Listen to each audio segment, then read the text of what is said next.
하나님께 피했습니다. 근데 우리는 기도를 끝나고 하나님께 피하지 않고 기도만 할 때가 너무나 많습니다. 여러분, 진정 우리가 기도한다면 그것을 행할 수 있는 사람이 되어야 할 줄 믿습니다. 예를 들어서 한나가 엘리 제사장에게 응답을 받았다고 생각하면서 그런 수색을 금하고 그가 남편과 동침하였을 때 아이 사무엘을 생겼던 것처럼 우리는 기도하고 나서 행동으로 옮기는 것이 중요합니다. 그래서 예수님께서는 구하라, 찾으라, 두드리라 이렇게 우리의 행동적인 삶을 이야기했던 것처럼 다윗은 늘 하나님께 기도하면서 피하는 인생을 살아갔던 것을 보게 됩니다.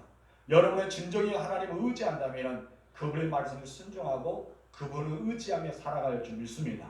다윗이 그랬거든요. 오늘 말씀에 순종하면서 여러분이 하나님 앞에 섰을 때 하나님이 여러분의 인생을 책임져 주시고 지켜주실 줄 믿습니다. 그리고 하나님께 가까이 한 자가 복이 있다라고 성경을 이야기합니다. 하나님은 우리에게 물질의 복도 주십니다. 아멘이십니까? 건강의 복도 주시고요. 여러분 가정의 자녀의 복도 주시거든요. 나의 손으로 수고하는 모든 복이 하나님으로부터 오기 때문입니다. 그런데 이런 우리가 눈으로 보이는 복만 의지할 것이 아니라 진짜 영적인 복, 이 영적인 복을 의지하며 살아갈 줄 믿습니다. 그래서 진정한 복은 주밖에 나의 복은 없다는 것입니다. 따라합시다. 주밖에 나의 복은 없다. 아멘. 맞습니다. 주밖에 나의 복은 없다는 거예요. 여러분, 물질적인 것을 의지하면 우리는 기복신앙으로 많이 갈 수밖에 없습니다. 그러나 진정 우리가 사모하 있거든 기복신앙이 아니라 진정 우리가 참다운 하나님을 섬기는 신앙으로 나아갈 줄 믿습니다. 본문 2절에서 말합니다. 시작. 내가 여호와께 아뢰되 주는 나의 주님이시오니 주밖에는 나의 복이 없다 하나이다. 아멘. 신앙 고백이 들어가야 돼요. 주님이 나의 주님이시다. 하나님이 나의 하나님이라는 것입니다. 여러분, 사울왕 이스라엘 초대 왕은 사울의 앞에서 그런 자신의 하나님의 고백을 하지 않았습니다. 당신의 하나님, 사무엘 하나님이라고 이야기했습니다. 하나님 그를 버릴 수밖에 없었어요.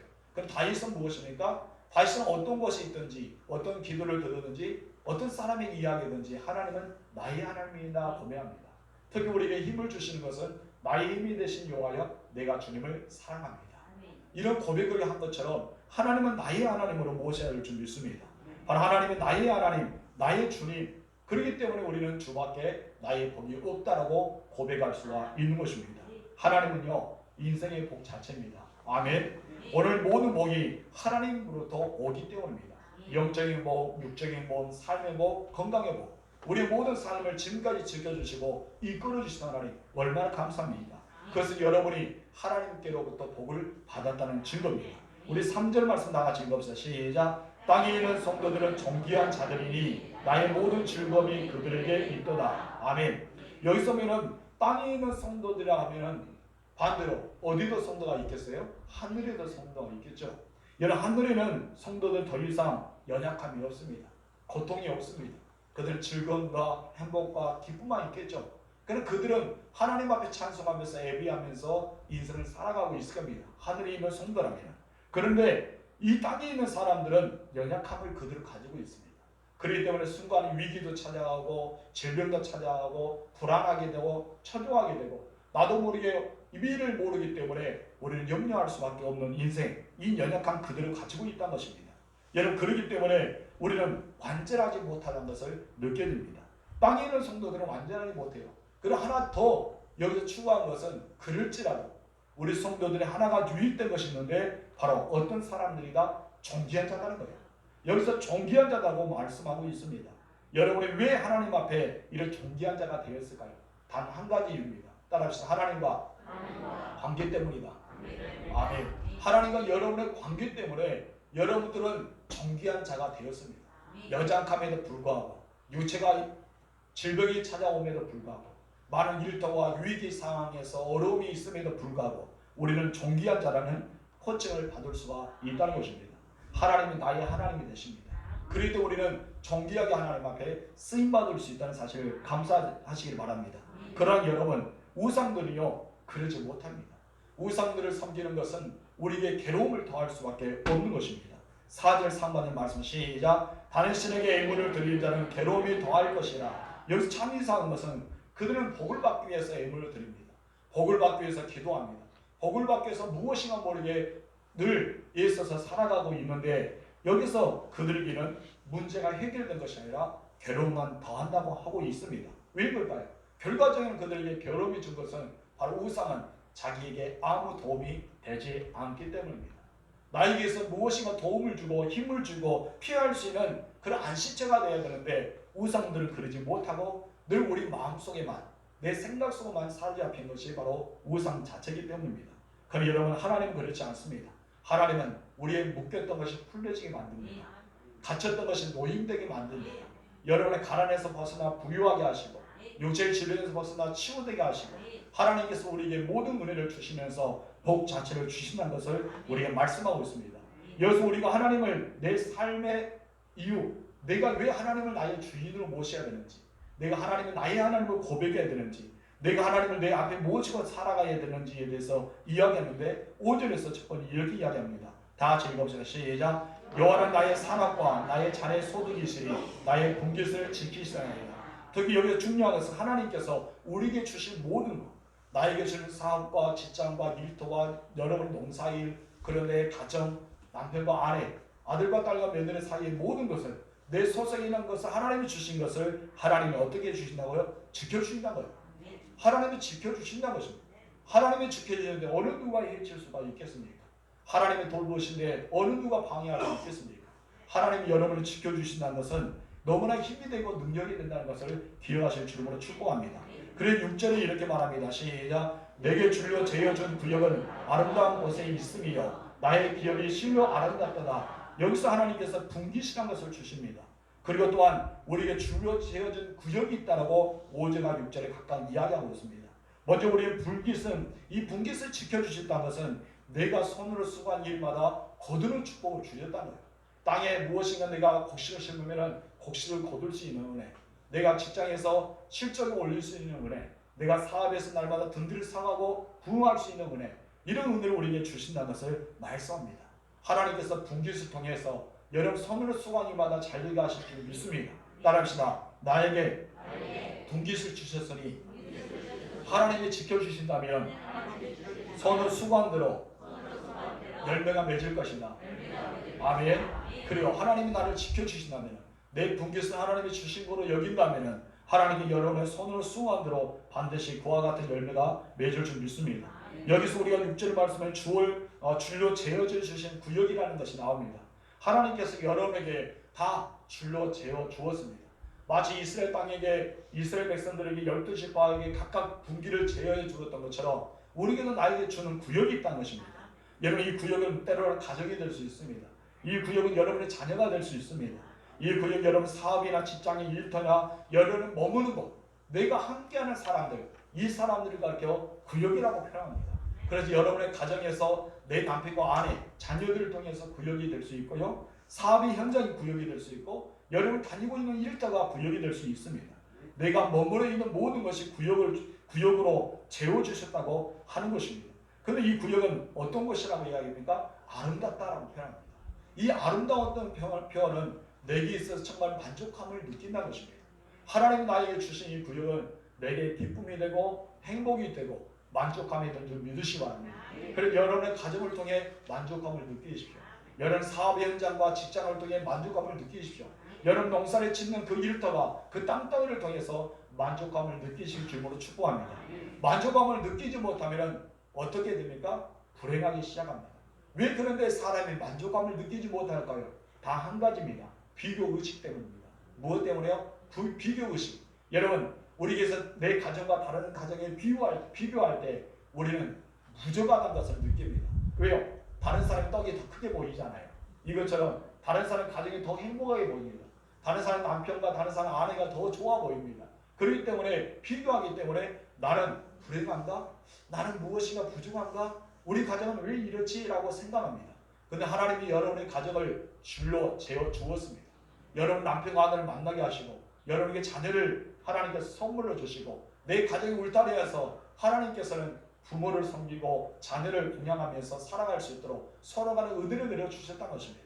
이거 여기에 대해서 우리에게 만족함을 여기실 줄로 축복합니다. 만족하게 되면요 감사가 되고 창이 되고 행복이 젖어들 것입니다.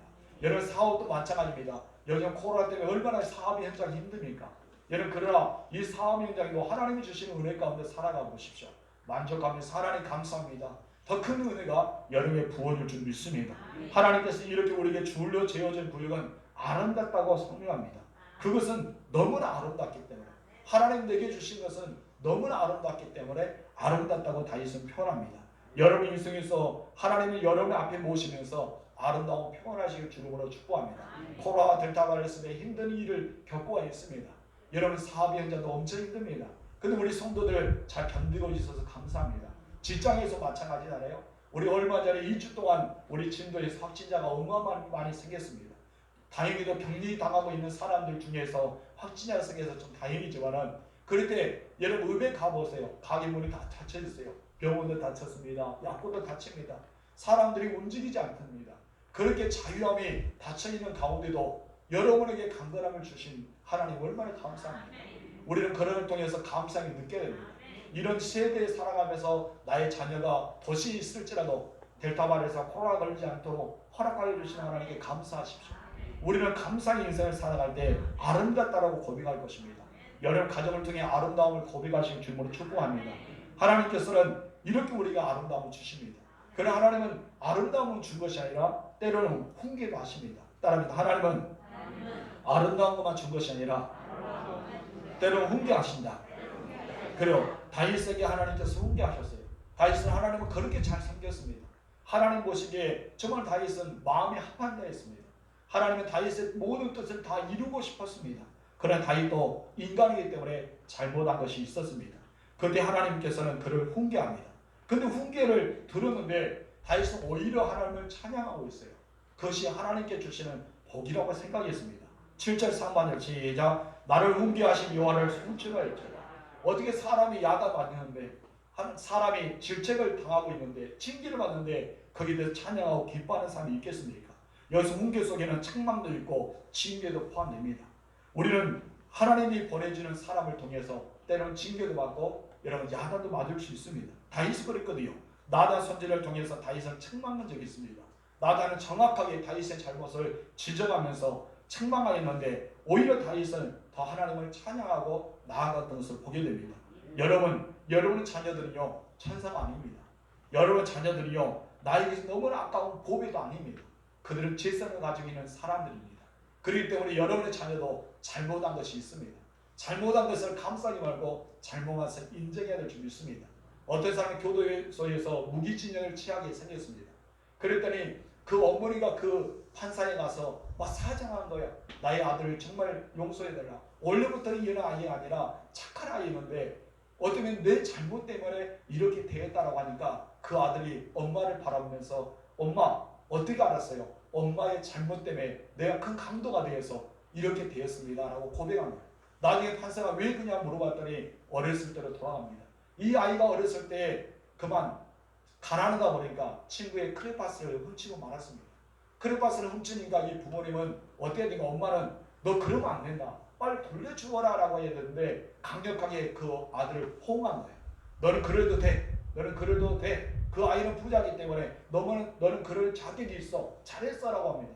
그러니까 이제 잃어버렸다는 아이의 부모님 와서 당신의 아들을 우리에게 가져갔다니까 그것을 감사하면서 우리 아이는 절대 그런 적이 없다. 내가 사줬을 뿐이다 라고 엄마가 이해한 거예요.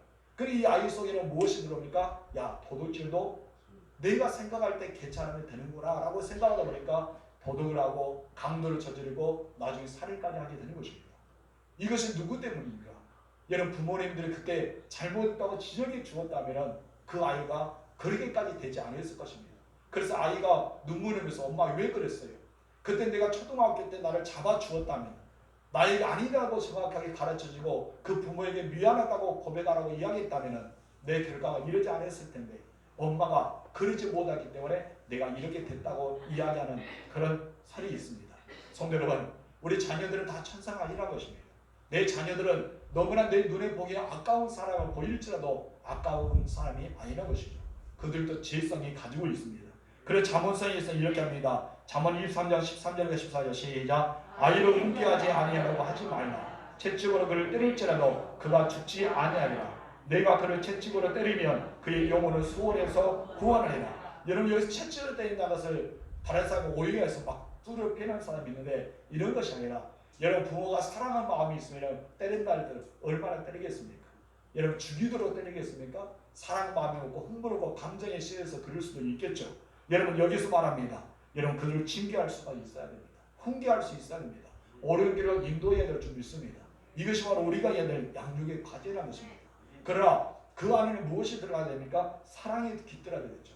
정말 아이를 사랑하는 마음, 여러분 자녀를 사랑하는 마음을 깃들어서 이 아이들의 선한 길을 이끌기 위해서 우리는 노력해야 될 의무가 있다는 사실을 기억하시기 바랍니다.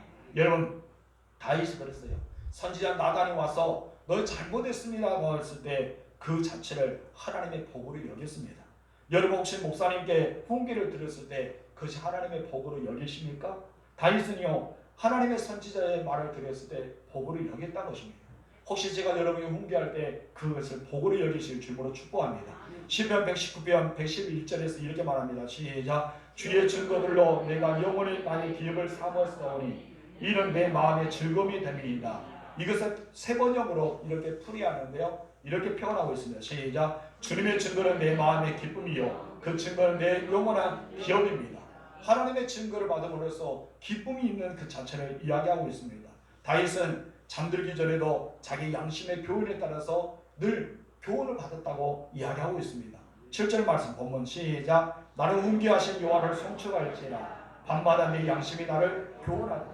그런 밤마다 내 양심을 교훈했다는 것은 하나님 앞에 자기가 서 있음을 고백하고 있습니다. 여러분 항상 하나님 앞에 서 있기 바랍니다. 하나님 여러분 앞에 모시기를 주임으로 축복합니다. 그럴 때 성령께서 우리 양심을 가책을 주십니다. 우리 양심에 따라서 고백하게 되고 하나님 앞에 죄를 고백하고 하나님 보시기 아름답게 나아갈 줄 믿습니다. 여기서 밤마다라는 것은 이런 표현이 있습니다. 우리 두 가지 의미가 있는데 두 가지 의미만 한번 읽어보겠습니다. 시작. 지속적인 훈계, 인생의 밤. 이 뜻이 있습니다. 밤마다 인생의 밤. 그래 지속적인 훈계. 하나님은 계속해서 다윗에게 훈계했던 것을 보게 됩니다. 많은 사람들이 잘 때에 인생의 낮과 밤을 잃어버릴 때가 있습니다. 그러나 우리들은 하나님 앞에 늘 서 있음을 기억하시면서 여러분 인생의 밤을 그냥 무시고 보는 것이 아니라 하나님의 음성을 들어볼 수 있는 밤이 되실 줄로 축복합니다. 여러분 다윗은요 사울왕이 계속해서 그를 쫓아다니고 있었습니다. 그러나 그는 하나님을 자기 앞에 모시고 살았기 때문에 어떠한 경우에도 흔들리지 않았다라고 고백하고 있습니다. 8절 말씀 시작. 내가 여호와를 항상 내 앞에 모심이요 그가 나의 오른쪽에 계심으로 내가 흔들리지 아니하리라. 이때 고백한 것이 무엇입니까? 여호와는 나의 반석이요 나의 산성이요 나의 피할 그늘이십니다. 나의 방패이십니다. 이것을 고백할 수 있었던 것을 우리가 보게 됩니다. 여러분 하나님을 여러분 앞에 모시고 사실 주님으로 축복합니다. 그래서 결코 흔들리지 마시기 바랍니다. 하나님은요 이사야에서도 이야기했던 것처럼 여호수아에게 이야기했던 것처럼 모세하고도 이야기했던 것처럼 오른팔로 여러분 붙잡아줍니다. 여러분 강건하게 보신다는 사실을 기억하실 주님으로 축복합니다. 그렇기 때문에 다윗은 끊임없이 하나님을 의식하며 살아왔어요. 하나님을 또한 의지하며 살아왔습니다. 하나님을 의뢰하면서 살아왔던 것을 보게 됩니다. 이렇게 살아왔던 그는 하나님 앞에 계속해서 묻습니다. 묻고 또 묻고 또 묻습니다. 어떤 곳에 가더라도 계속해서 물었던 것을 보게 됩니다. 무엇일까요? 하나님의 뜻이 어디 있는지, 과연 하나님의 때가 어떤 것인지, 하나님께서 나를 위해서 무엇을 준비하고 계시는지 계속해서 물었다는 것입니다. 그런 전쟁에서 올라갈 때도 늘 말합니다. 하나님, 내가 올라가기를 원하십니까? 아니면 그대로 이기를 원하십니까? 내가 싸우러 올라가면 승리할 수 있겠습니까? 아니면 패하겠습니까? 하나님께 물을 때 하나님 말합니다. 올라가라. 내가 너와 함께하라. 너는 승리하게 될 것이다. 그 말씀을 의지하고 올라갈 때마다 승리할 수가 있었습니다. 여러분 하루에 시작하기 전에 하나님 여쭤보세요. 내가 오늘 이런 일을 하게 되는데 하나님 나를 통해 그 뜻을 말씀하옵소서. 내가 가오리까 말해오리까?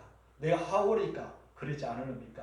우리는 고백하면서 나아갈 줄 믿습니다. 그렇다 하나님은 반드시 여러분의 기도를 들어주시고 응답하여 주십니다. 때는 응답하지 않을지라도 하나님 말씀을 우리에게 생각나게 하십니다. 그래서 순식간에 우리는 계속해서 하나님의 지켜주심을 바라볼 수가 있습니다. 그렇다면 우리가 하나님을 내 앞에 모시고 살아가면 어떤 복을 누릴 수가 있을까요? 우리 첫 번째 다 같이 읽어볼까요? 넘겨주세요. 시작. 흔들리지 않는다. 그리고 하나님을 내 앞에 모시고 하나님을 중심으로 살아가면 우리는 흔들리지 않는다고 말씀합니다. 8절 중간에 시작. 그가 나의 오른쪽에 계심으로 내가 흔들리지 아니하리라. 여기서 오른쪽은 이런 뜻이 있습니다. 뜻을 읽어보세요. 시작. 강력한 힘과 능력을 상징한다. 무엇을 상징해요? 강력한 힘과 능력. 힘과 능력을 상징하는데 그냥 힘과 능력이 아니라 강력하다고 말합니다.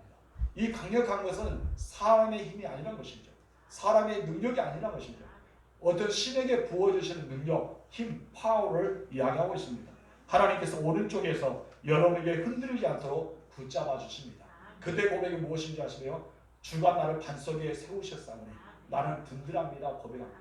주님이 여러분의 반석 위에 여러분을 세워주셨어요. 흔들리지 않도록, 여동하지 않도록 붙잡아 주셨습니다. 그럴 때 여러분의 인생에는 힘과 능력이 되어주신다고 말씀하는 이유가 거기 있는 것입니다. 사랑하는 성도 여러분, 하나님을 늘 앞에 모시고 살아가는 여러분들 있어서 흔들리지 않은 복을 받아 누리실 주님으로 축복합니다. 다윗은요 인생의 평안한만은 아니었습니다. 다윗은 파랑의 인생을 살아갔습니다.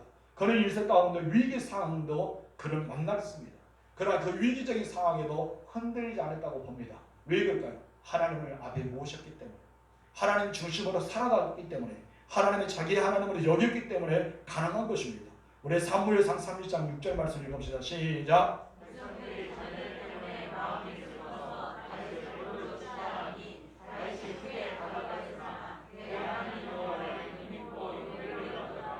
아멘. 다윗이 잠깐 그 자리에 비운 사이에 다른 나라 사람들이 와서 그의 다윗의 아내와 그의 모든 백성들을 사로잡고 갈 때입니다.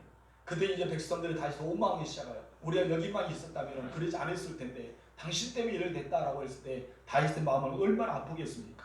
그런 상황 가운데 위기의 상황, 즉 지도력을 발휘하지 못하는 상황, 이제 자기는 땅바닥에 떨어질 수밖에 없는 상황에서 다윗은 어떻게 말합니까? 흔들지 않으면서 말합니다.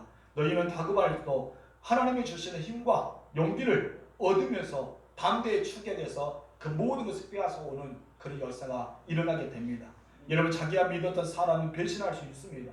어쩌면 돌로 쳐서 죽이는 사람도 있을 것입니다. 그러나 그 순간 하나님께서는 그에게 지혜를 주시고 힘을 주셔서 능히 이겨낼 수 있는 것입니다. 이때 나왔던 그의 고백이 무엇인지 아십니까? 1262편 2절의 말씀입니다. 다 같이 읽읍시다. 시작. 오직 그만이 나의 반석이시오 나의 구원이시오 나의 요새시니 내가 크게 흔들리지 아니하리로다. 아멘. 얼마나 큰 위기가 있었습니까? 그는 돌에 맞아 죽을 뻔한 위기, 이제 자기의 처자식을 다 잃어버리고 자기 백성들의 모든 것을 잃어버리는 그런 순간에 흔들리지 않았기 때문에 구원이라는 단어를 주셨습니다. 그러면서 그는 고백합니다. 시편 3편 6절 말씀 시작. 천만인이 나를 에워싸 진칠하고 나는 두려워하지 아니하리라.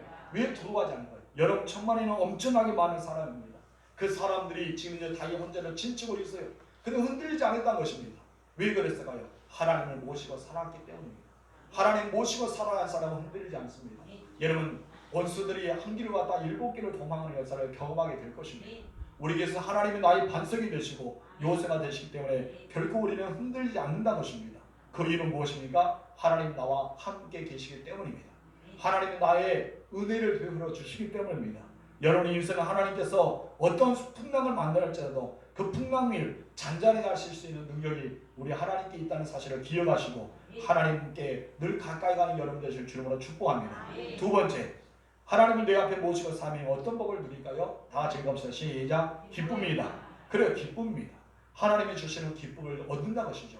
9절과 10절 말씀 시작. 이름은 나의 마음이 기쁘고 나의 영도 즐거워하며 내 육체도 안전히 살리니 이는 주께서 내 영혼을 수월에 버리지 아니하시며 주의 거룩한 자를 멸망시키지 아니하실 것입니다. 아멘. 사람은 누구를 만나느냐 중요합니다.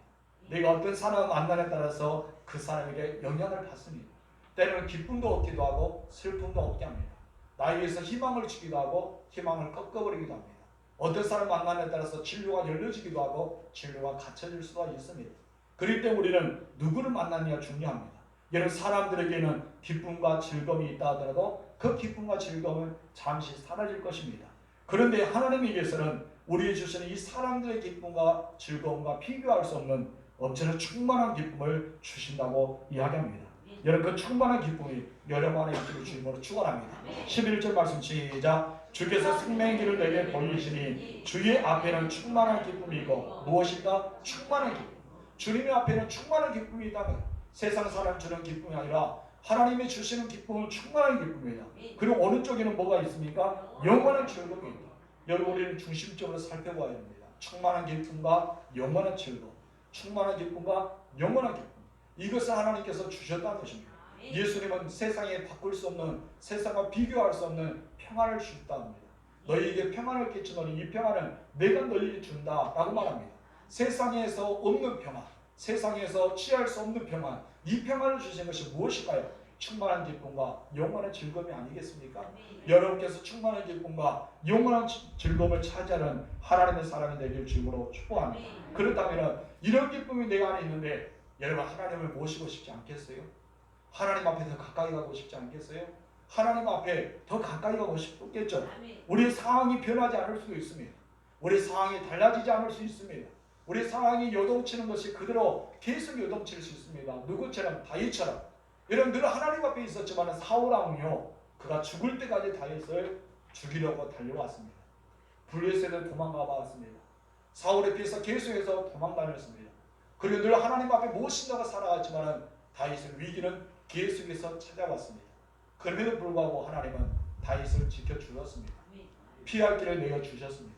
그리고 그를 혼자 두지 않고 동료자를 붙여주시고 함께 그 길을 걸어갈 수 있도록 많은 사람을 모집하여 주었습니다. 다윗은 홀로가 아니었습니다.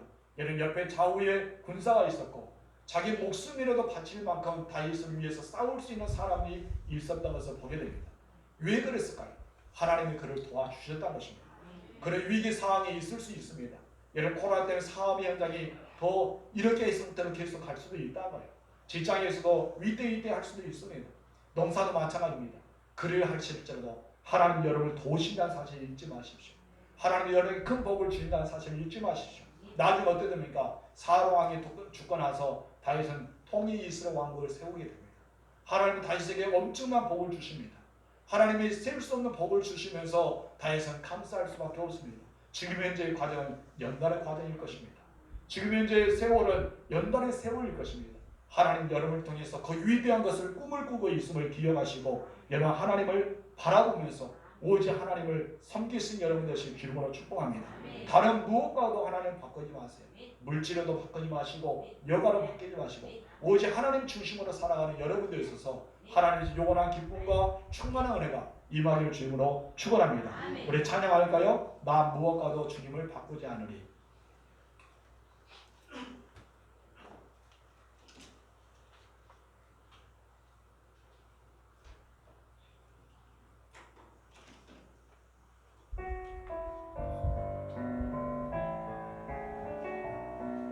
우리의 마음의 진심을 담아서 하나님 앞에 이 고백을 드리겠습니다. 나 무엇과도 주님을 바꾸지 않으리. 나 무엇과도 주님을 바꾸지 않으리. 다른 어떤 은혜 구하지 않으리. 오직 주님만이 내 삶의 도움이신 주의 얼굴 보기 원한. 다시 한번 나 무엇과도 주님을, 나 무엇과도 주님을 바꾸지 않으리. 다른 어떤 은혜 구하지 않으리. 오직 주님만이 내 삶의 도움이신 주의 얼굴 보기 원합니다. 주님 사랑해요. 주님 사랑해요.